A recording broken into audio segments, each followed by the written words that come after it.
Assalamu alaikum. Hello and welcome to my channel Lekhapora Online. This is Mamun Karim, your host for the grammar classes, and today we will learn about the 10th part of sentence connectors. Until part 7, we only learned about some corporate talking and some formal talking.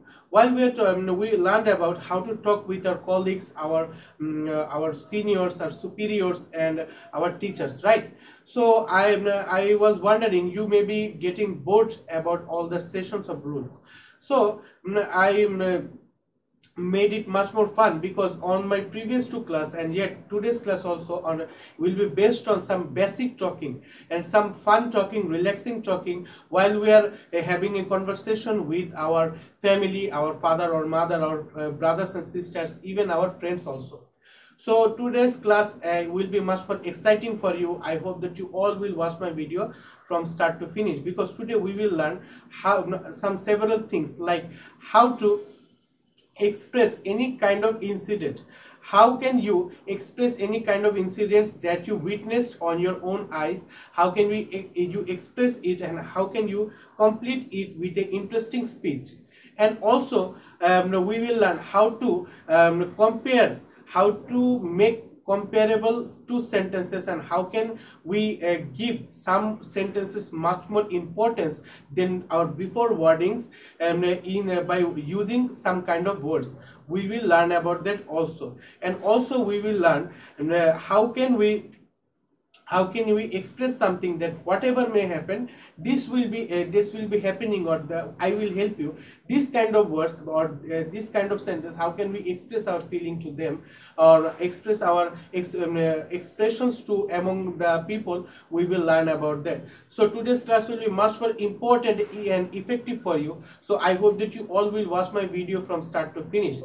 So before I begin, I always welcome the newcomers. So those who are new to my channel and join my classes today, thank you very much for joining my class. I hope that you will have a great time while learning with us, because we are making our videos, educational videos, according to your textbook and syllabus, so that you can learn something, and at the same time you can also complete your syllabus too. And we are not just talking about only the things on your textbook.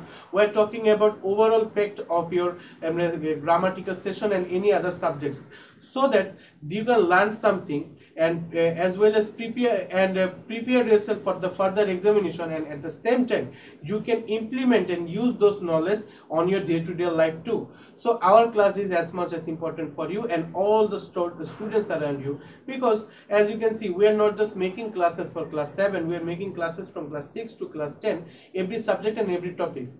So please do subscribe to my channel and share my classes to all the students around you, so that they can get to know about us and they can also learn something new every day. And those who are already our subscribers, you are a part of our family. Thank you very much for watching our videos. Basically, you inspire us because by your obsession of learning, we are getting and pushed harder to work very hard, so that we can give you much more better thing. So I hope that you all will watch my video and please have a good conversation with us, so that we can get to know about you much more better and give you something much more better in near future.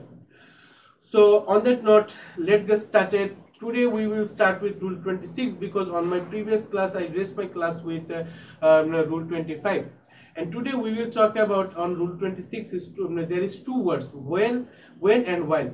Whenever we are asked for explaining about any kind of incident and any kind of happenings, then we have to explain with and complete my speech, right? So whenever we want to complete the speech, we can use or mention any time or any portion of session, then we can use when or while.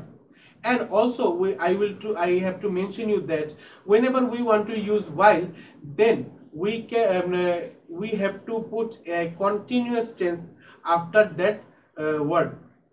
If we learn it on Bangla, when এবং while অর্থ যখন, অর্থাৎ কোনো জিনিস আমরা যদি সময় প্রকাশ করতে যাই বা কোনো প্রোনাউন প্রকাশ করতে যাই, তখন কিন্তু আমরা when এবং while বসাতে পারি। দেখো এখানে দেওয়া আছে, একই সময় সংগঠিত দুটি কাজের একটি আগে এই ধরনের লিঙ্কার বসে।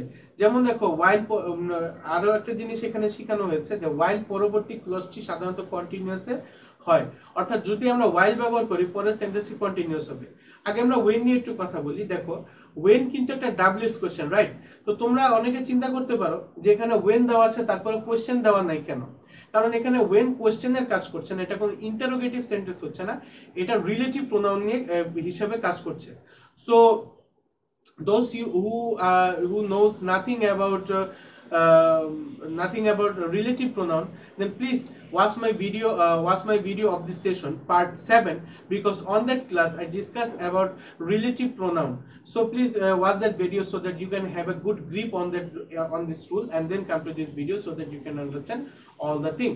So দেখো এখানে দেওয়া আছে when I came to college I saw him, এখানে দুটি সেপারেট সেন্টেন্স দেওয়া আছে। দেখো I came to college এটা একটা সেন্টেন্স, ঠিক আছে, আর হলো I saw him এটা আরেকটা সেন্টেন্স।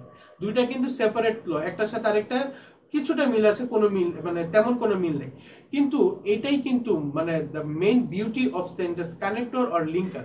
এটাই কিন্তু সেন্টেন্স কানেক্টর এবং লিঙ্কারের একটা মূল বৈশিষ্ট্য, যেটা যে কোনো বোরিং সেন্টেন্সকে কিন্তু খুবই অ্যাট্রাকটিভ করে।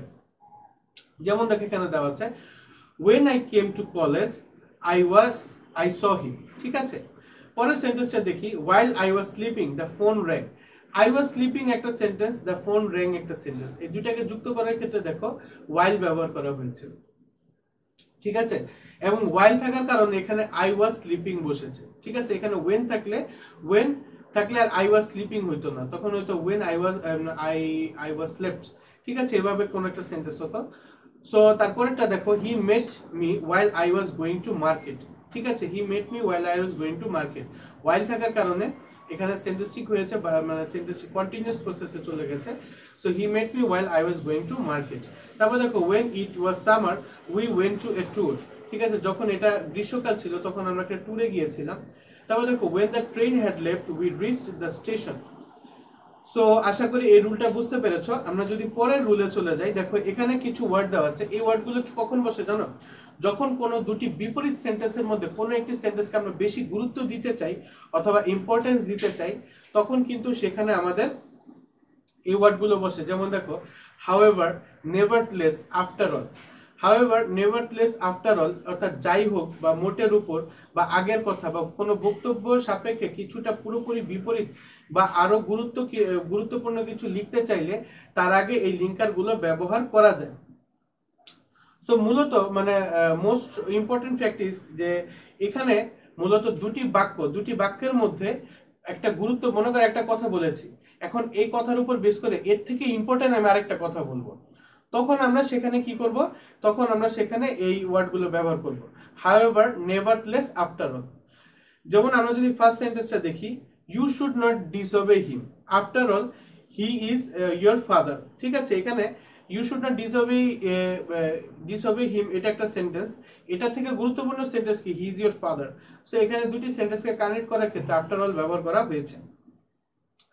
তারপর দেখো you are so late, however you can start your work now, ঠিক আছে। তারপর দেখো television has some demerits, nevertheless it is considered to be a wonder of modern science। So এখানে দেখো it is considered to be a wonder of modern science, এটাও দুইটা কিন্তু separate sentence. এখানে হাউএভারটা আরো বেশি অ্যাপ্রোপ্রিয়েট লাগে, তাই না? দেখো television has some demerits, however it is considered to be a wonder of modern science, ঠিক আছে। তারপরে দেখো you can not dishonour him, after all he is your senior. তারপরে দেখো I invited him, nevertheless he did not attend the function। এভাবে কিন্তু চাইলে আমরা সেন্টেন্সগুলোকে আরো সুন্দরভাবে অ্যাট্রাকটিভ করতে পারি। পরের সেন্টেন্সে যদি চলে যাই, দেখো এখানে দেওয়া আছে ইন কেস অথবা ইন এনি কেস, অর্থাৎ আমরা অনেক সময় বলি না যাই হোক আমি এই কাজটা করব, বা যাই হোক যেভাবেই হোক আমি তোমাকে হেল্প করব। সো এই যে যাই হোক বা যেভাবেই হোক এই ধরনের বাক্য বলতে গেলে বা এই ধরনের বাক্যের ক্ষেত্রে কিন্তু আমরা চাইলে এই ওয়ার্ডগুলো ব্যবহার করতে পারি, ঠিক আছে। দেখো এটা যদি আমরা বাংলা অর্থ জানি, যে কোনো অবস্থায়, ইন কেস বা ইন এনি কেস, যে কোনো অবস্থায়। এটার আরেকটা সিনোনিমও যদি আমি তোমাদের বলি, এটার আরেকটা সিনোনিম আছে, এটা হলো whatever may be the fact, ঠিক আছে। Whatever it may happened অথবা whatever may be the fact, এই সকল ওয়ার্ডে কিন্তু চাইলে আমরা এই ক্ষেত্রে ব্যবহার করতে পারি। এখন দেখো এখানে দেওয়া আছে, যদি আমরা উদাহরণগুলো দেখি তাহলে খুব ভালো বুঝতে পারবো। যেমন দেখো এখানে দেওয়া আছে in case you come I will go there, যদি তুমি আসো বা যেভাবে তুমি আসো আমি সেখানে যাব। In case of emergency, you may call me, বা in any case I will attend the meeting, যেভাবেই হোক বা যেইভাবেই হোক আমি মিটিং অ্যাটেন্ড করব। ঠিক আছে, তো এই ছিল রুল। এখন এই প্রথম আমি তোমাদের জন্য আরেকটা নতুন জিনিস নিয়ে আসছি। দেখো, তোমাদের জন্য ছোট দুইটা এক্সারসাইজ দিয়ে দিয়েছি। আমি মনে করি বাসায় প্র্যাকটিস করার সাথে সাথে আমি যদি সাথে সাথে তোমাদেরকে দুইটা ছোট ছোট এক্সারসাইজ দিয়ে দিই, তাহলে মনে এটা তোমাদের জন্য আরেকটু বেশি হেল্পফুল হবে, তাই না? এই জন্য আমি চেষ্টা করছি যাতে করে এক্সারসাইজ গুলো করে তোমরা আরো সুন্দরভাবে জিনিসটারে আয়ত্ত করতে পারো। যেমন দেখো, এখানে ফার্স্ট এক্সারসাইজটা দেওয়া আছে, dash I will help you in your danger. এখানে তোমরা দিতে পারো in any case I will help you in danger. তারপর পরেরটা যদি দেখো, do not worry they will take care you whatever may happen. এখানে ইন কেসও বসাতে পারো, ইন এনি কেসও বসাতে পারো, অথবা হোয়াট এভার মে হ্যাপেনও বসাতে পারো। তো এই ছিল মোটামুটি রুল 28। এবার যদি আমরা রুল 29-এ চলে যাই, দেখো এখানে 5টি ওয়ার্ড দেওয়া আছে। এর মধ্যে একটা আছে রিয়েলি, অ্যাকচুয়ালি, ইনডিড, ইনফ্যাক্ট অথবা অফকোর্স। এই সকল ওয়ার্ডগুলো আমরা কখন ব্যবহার করি? যখন আমরা কোনো জিনিসের মূল ভাবটা বোঝাতে যাই, অথবা মূল বক্তব্যটা বোঝাতে যাই, অথবা কোনো কিছুর আসল রূপটা বোঝাতে যাই, তখন কিন্তু চাইলে আমরা এই ওয়ার্ডগুলো ব্যবহার করি। Really, actually, indeed, in fact, of course. অর্থাৎ অবশ্যই, প্রকৃতপক্ষে বা বস্তুত, অবশ্যই, প্রকৃতপক্ষে বা বস্তুত, এই সকল ক্ষেত্রে আমরা রিয়েলি, অ্যাকচুয়ালি, ইনডিড, ইনফ্যাক্ট অথবা অফকোর্স ব্যবহার করি। কোনো বক্তব্যের ভিত্তি সম্পর্কে নিশ্চয়তা বা সহায়তা বা গুরুত্বের যথার্থতা প্রকাশে এ ধরনের লিঙ্কার ব্যবহার করা হয়। এখন আমরা যদি এর এক্সাম্পল গুলো দেখি তাহলে আরো ভালো বুঝতে পারবো। দেখো এখানে দেওয়া আছে, nobody respects him, he respects mister Rashid, in fact he is not an honest man. তারপর দেখো, he was silent despite all my question, actually, indeed, in fact. এখানে আমার কাছে সবচেয়ে অ্যাপ্রোপ্রিয়েট লাগে actually, he had nothing to say. তারপর দেখো, Bangladesh has to solve the problem of poverty. ঠিক আছে, of course it is possible through science and pragmatic efforts and steps. So এভাবে চাইলে সেন্টেন্সগুলোকে কানেক্ট করা যায়। এখন দেখো, এখানে তোমাদের জন্য আমি কিন্তু দুইটা এক্সারসাইজ দিয়ে দিয়েছি। এখানে প্রথমটি হলো, Bangladesh is a country of problem. ঠিক আছে, সো এখানে তোমরা দিতে পারো indeed Bangladesh is a country of problem. তারপর দেখো, হি finish the work in time, dash actually we can depend on him. এভাবে কিন্তু চাইলে আমরা সেন্টেন্সগুলো কমপ্লিট করতে পারি। So that's all. আমরা আজকে রুল 29 পর্যন্ত শিখলাম। আশা করি এগুলো বাসায় প্র্যাকটিস করবে। ছাত্র জীবনের প্র্যাকটিসের জুড়ি নেই, তোমরা যত প্র্যাকটিস করবে জিনিসগুলো ততই উন্নত এবং মানে ভালোভাবে তোমরা শিখতে পারবে। So I hope that I have been able to explain all the rules in detail to you. So if you learned something new today, then please hit the like button and share my classes to all the students around you. And if you learned something new today and didn't subscribe to my channel yet, please subscribe to my channel and press the bell icon so that you can be notified about all of my activities. So that's all for today. I will come to you with another video on sentence connectors. Until then, stay home, stay safe and never stop learning. Assalamu alaikum.